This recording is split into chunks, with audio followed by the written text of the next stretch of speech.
Hey, Stashers, Radical Russ here. Thanks for downloading the podcast, and I must apologize to you. During today's live show, we had a technical difficulty between the chair and the keyboard that prevented the first portion of our show from being recorded. We join now in progress with the Celeb Stoner Entertainment Report and Steve Bloom. We are discussing the sex scandal happening from the Marijuana Policy Project that broke last evening, where 7 staffers had abruptly quit Marijuana Policy Project over alleged sexual improprieties by Rob Kampia over a female subordinate. And the department heads had presented to the board of directors a vote of no confidence in his leadership, only to be retained when the funder of MPP, Peter Lewis, said he would not fund the organization if Rob Kampia was not in charge. Here we go now to Steve Bloom from celebstoner.com. How much, what a great person. It was really not so much the NPP as much as, a cult of personality around Rob. Rob this, Rob that, we love you, Rob, we love you, Rob. I wonder what Eric Johnson thinks right now. The former governor of New Mexico, who gave a great speech for, not just for MPP, but Rob Kampia, and they told stories of things they've done together. What about, the Congressman, Steve Cohen? What does he think now? Yeah. Do they feel like they were duped, to come in and support and, put themselves on the line for this organization when, there's a problem there, a major problem there? Cheech and Chong, they're there at the event. I wonder how they feel now. They're doing this tour that starts on Saturday in Boulder, the Get It Legal tour, and it's sponsored by the MPP, not by NORML, even though Tommy Chong is on the NORML advisory board. So, I think some things are going to change, right now. And maybe, this idea that the MPP is the future of the marijuana, reform movement is going to kind of come to an end, that it's not really about them. And I know I'm on the NORML show here, and, and I'm a big NORML supporter, but I've tried to kind of stay in the middle of these issues over the years, especially, while I've been with, doing my Celeb Stoner stuff. So, I just feel like, there's probably time for some change at the, maybe the MPP has to promote a woman to the top. Maybe that would be the way to do it. Let Rob go and bring a woman in, and yes, that would be kind of good for the movement in general, because there's, no women at the top of, except for Steph Shearer, at ASA, but let's say like the big 3, NORML, MPP, DPA, is all male-oriented, so maybe it's time that we have a woman at the top of one of these organizations. Yeah, and folks, if you're new to the story, this broke late last night, in the Washington Examiner, so look up the website of the Washington Examiner or go to High Times Magazine. David Bienenstock and Richard Cusick have a story up on this. You can get the details from that. Basically, we're talking about, 7 staffers at MPP, high-level staffers at MPP, resigning their jobs over alleged sexual improprieties by the head of MPP, Rob Kampia, and a much younger staff member who was not at management level or anything like that. And to me, when I think about this, and certainly there's a lot of he said, she said that goes on in stories like this, and you have to take it all with a grain of salt. But for 4, 5, 6, 7 people to quit some of the few full-time benefits paying jobs in marijuana law reform, to just up and walk away from them, boy, that speaks to something, that sounds pretty serious to me. I don't know the full details. And again, I don't want to get too involved in between this story because of my own personal views on the situation, but boy, what a terrible, terrible story for us. What do you think is going to happen next year? Do you see any change? Or do you see MPP perhaps going with Aaron Houston or someone like that?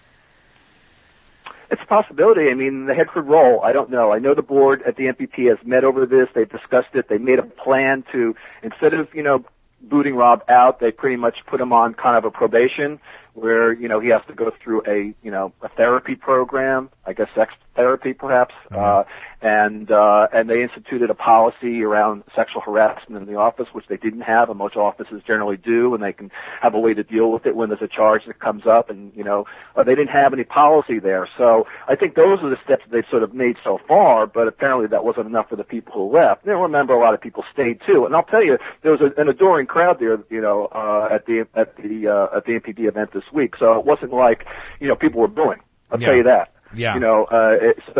So he has his fans, within the MPP organization. And, yeah, sure. And, I think the belief is that Rob is the pipeline to the money. Yeah. Peter Lewis funds the MPP by and large, and it's a relationship that Rob has developed with Lewis over the years, and it's made the MPP the biggest funded organization in the marijuana reform movement thanks to Lewis's money. And Rob has pretty much had this power of like spreading the money around and creating a lot of sort of goodwill by paying people to do work around the country, different initiatives, different organizations, doing grants and all that stuff. So it's given them a lot of power, and the feeling is that without Rob, the money will disappear, and Lewis will pull his support of the MPP. So I think ultimately they decided to let him, go on, continue on, try and change his ways, and reform his behavior, his bad behavior, and see if they can kind of like,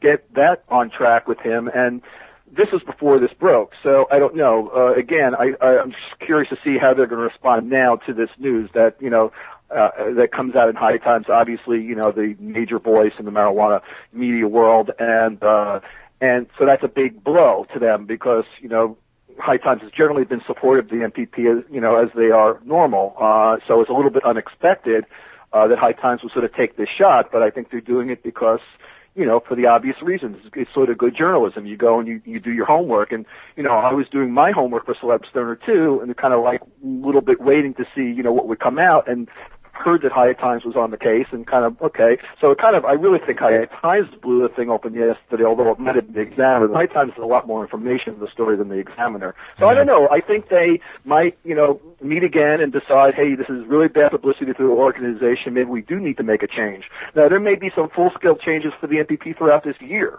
Things may really change completely. It may not happen overnight. We'll see. We'll see how much they respond to these reports. It's come out. It was all underground, a lot of whispers and rumors, but now it's out. It's out of the bag. It's being commented on sites, around the web. It's going to become viral in the next couple of days, as it already has. So we'll see. I mean, I don't know what they're going to do, but there could be some changes there. As I suggested, yes, I've seen Aaron Houston's name pop up. He's got a lot of support. Maybe Aaron's a good guy to do that. I don't know. I'm just blue skying and saying I think it'd be good to have a woman at the top. I think it'd be a good reaction, to like, okay, we've had a problem here in the treatment of women within an organization. Why don't we promote somebody or hire somebody who's, within the movement, who's familiar, or somebody outside the movement who can kind of like, take control of the MPP and whip it back into shape. So that would be my suggestion, but I'm very politically correct about those things. I always think women need more roles in our movement, and of course I applaud the NORML coalition, the Women's Alliance and stuff like that. It's a great thing. It's a great start in that direction. But again, there aren't a lot of women in the leadership positions, and you look at the MPP, and everybody who's always on TV, who are the voices for the MPP? It's always Rob, and was Bruce Merkin before he left, and Dan Burnett before he left, and, Aaron Houston, and, it's all the guys. Yeah. It's sort of a guys club, and the marijuana world has a reputation of being a bit of a guys club. Yeah. So, I don't approve it. I didn't approve of it at High Times when I worked there. I don't approve of it, within our whole industry. And the best thing about our industry is that medical marijuana has brought so many women into the movement. And, I think maybe we need to, let them rise to the top. Yeah. Let them take a little more control of what we're doing. Maybe we'll do a better job of what we're doing out there. We won't have that sort of predator kind of like thing going on with some of the men at the top. Yeah, well, thank you. Steve Bloom from CelebStoner.com. Read all about it at Celeb Stoner. Check out the articles at High Times and Washington Examiner. We'll talk to you in a couple weeks. You're listening to NORML Show Live, the voice of the marijuana nation.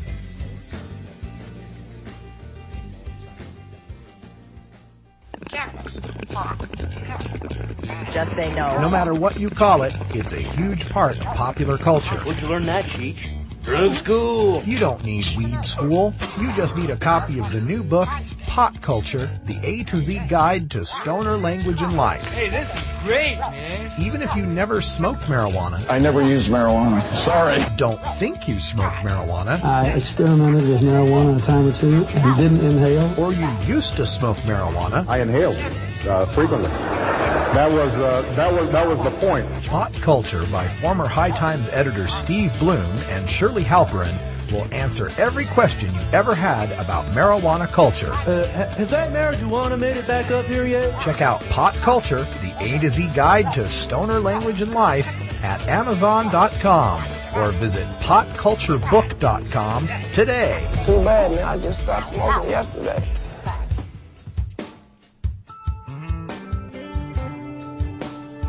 NORML stands for Reforming America's Prohibitionist Marijuana Laws, and that cannot happen without directly engaging our government and elected officials. Local NORML chapters and other affiliated activists relentlessly lobby our lawmakers for change we can believe in and report on their strategies and progress in this segment we call our Government at Work. All right, folks, welcome for the Government at Work segment. I wanted to talk a little bit about some of the bills that we are seeing coming across the desks here in state houses all across the country. But before we do, I have a couple more things I have to get to wrap up the segment discussing the MPP sex scandal. Steve Bloom made reference to Peter Lewis. Peter Lewis is the billionaire who is behind Progressive Insurance, and he is the majority funder of MPP to the tune of, a large, above 50%, let's just say.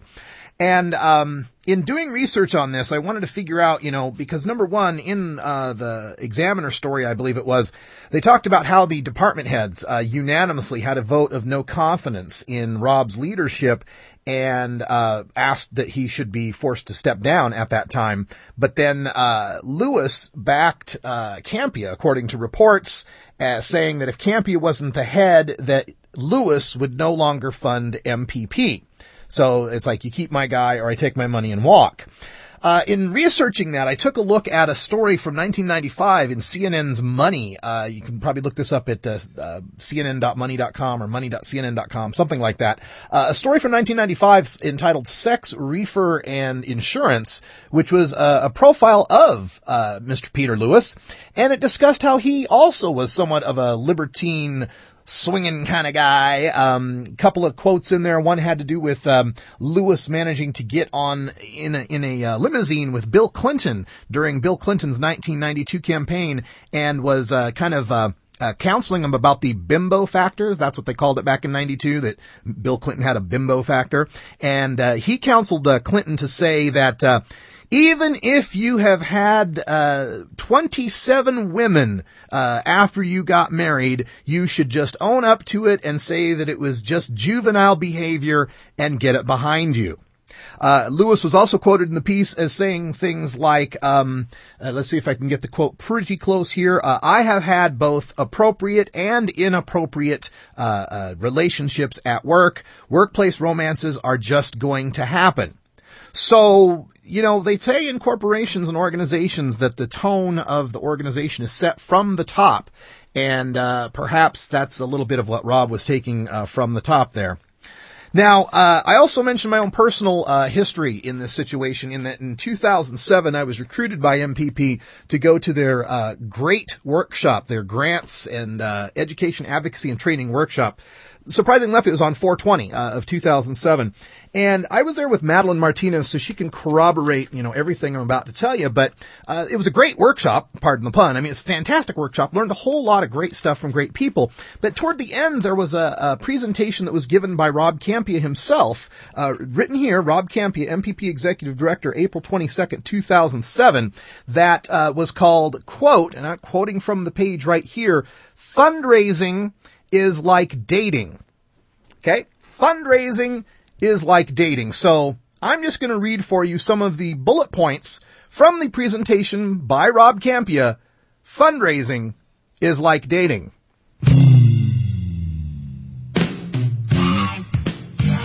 Give me some is a no-no. Believing or expressing that you're entitled to someone else's money is one of the surest ways to get shot down. Don't come on too strong. Equality is attractive, desperation is not. When soliciting money, you're not asking someone to do a favor for you, rather, you're offering the person something they want in exchange for getting something you want. 3, give the impression that you're choosy. Whether or not you're targeting multiple sources, it's important to give the impression that you're at least somewhat deliberative or choosy. Being on TV increases your chances of success. Yeah. This is, again, the points. Fundraising is like dating. Be interested in the person. People shouldn't be viewed as transport systems for money. Number 6, don't only call when you want some. Number 7, don't impose restrictions that are based on your own needs. It doesn't work to say, give me money or I won't be able to afford to work on this issue for too much longer. Just as it doesn't work to say, I can see you only when my girlfriend is out of town. Number 8, don't underestimate getting lucky. If you stay in the game long enough, you'll eventually get lucky. Number 9, the shotgun approach works. There are many second-rate organizations that are able to subsist simply because they make the effort to ask a sufficiently large number of people to fund them. Number 10, be willing to admit imperfections. Number 11, know what you want. To be successful at dating, you have to believe in what you're saying and believe in yourself deep down inside. To be successful at fundraising, you have to believe in your plan deep down inside. You can't fake this stuff unless you want to raise money $10 at a time. Number 12. Again, these are the points from Rob Kampia's presentation, April 22nd, 2007, Fundraising is like dating. Number 12, it's okay to cut deals. Sometimes people will give you what you want for reasons that aren't ideal to you. There are people who will date you because they're primarily interested in the vacation you want to buy them or the political access they want you to give them, not because they think you're the most intelligent or beautiful person in the world. Similarly, there are people who are giving $2,100 to MPP to obtain 3 tickets to the Playboy Mansion because they want to see the mansion, not because they want to support MPP's mission. It's important to devise creative ways to convince people to give you money without violating your sense of ethics. Number 13, generate recommendations. Who hasn't benefited from someone saying to someone you're interested in, oh, absolutely, you should go out with so-and-so. Number 14, drop the names of mutual acquaintances. One of the 3 men in the movie Whipped explains that it's easier for him to get a date if the woman he's targeting personally knows someone who knows him, because this makes him seem safe to the woman. Number 15, don't negotiate against yourself. Don't ask for less than you want just because you suspect, but you don't actually know for sure, that the person isn't willing or able to give you all that you want. And if you don't feel comfortable asking for the whole enchilada, you should at least avoid saying that you're not asking for the whole enchilada. Number 16, look good. It is important that a fundraiser be charismatic and dress well. Number 17, your ego shouldn't dominate. You can sink an organization if you're not honest with yourself about your motivations. Number 18, be sincere. It is not kosher to brag about how you squeezed money out of someone. And number 19, the final point in How Fundraising is Like Dating by Rob Kampia from April 22nd, 2007, follow up. You should expeditiously follow up with funders after meeting with them, whether or not they give you money at the meeting.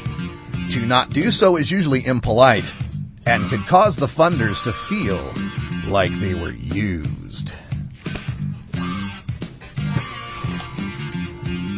There you go. That's fundraising is like dating. Draw your own conclusions, folks. Oh, boy. All right, let's get to some of the alerts that we're trying to look here at NORML.org. You can go to NORML.org, and then up on the right-hand side, look for the Take Action button. It kind of says, write your representatives. And when you go there, you can find out about all the things that are happening. You can just pick your state. It'll automatically help you figure out, who your representatives are. You just got to fill out your zip code. Even you can remember a zip code.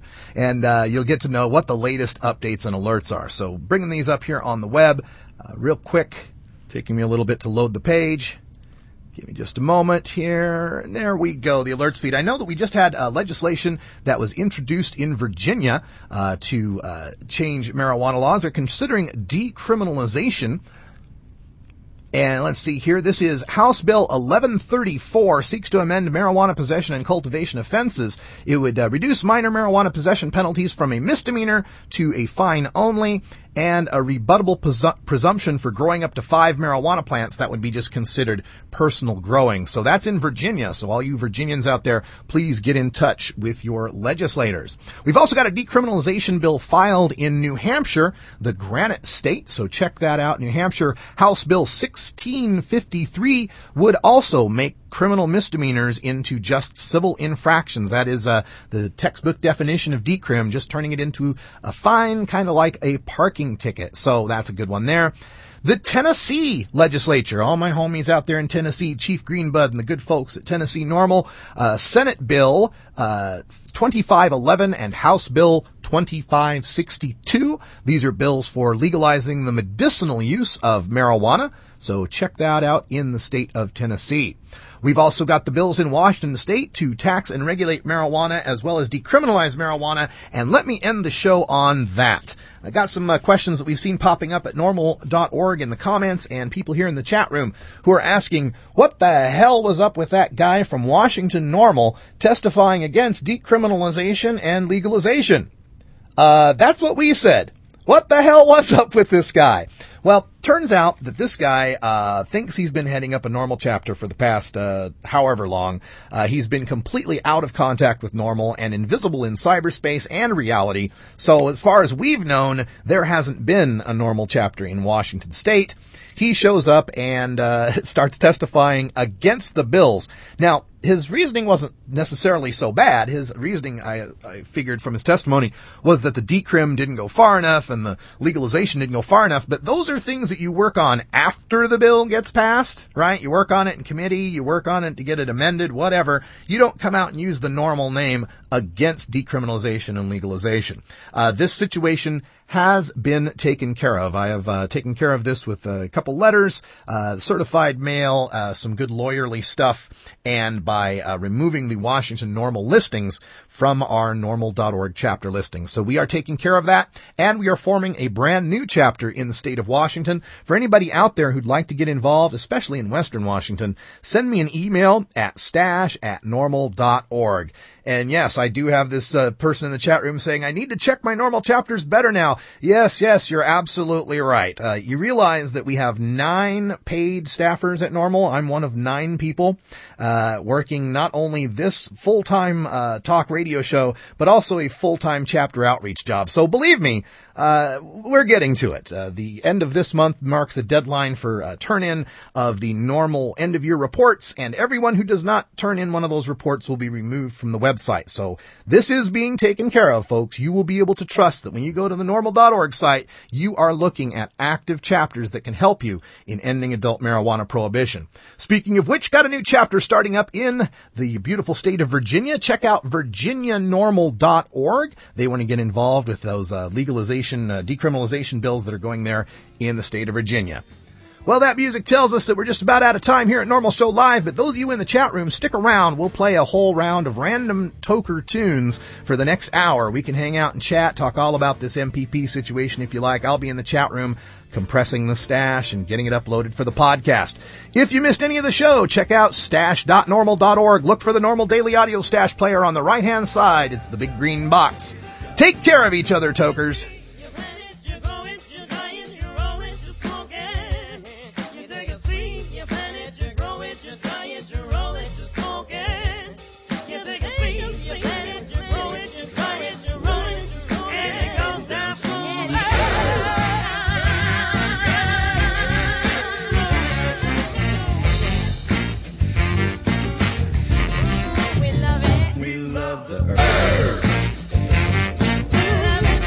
This is NORML Show Live, the voice of the Marijuana Nation.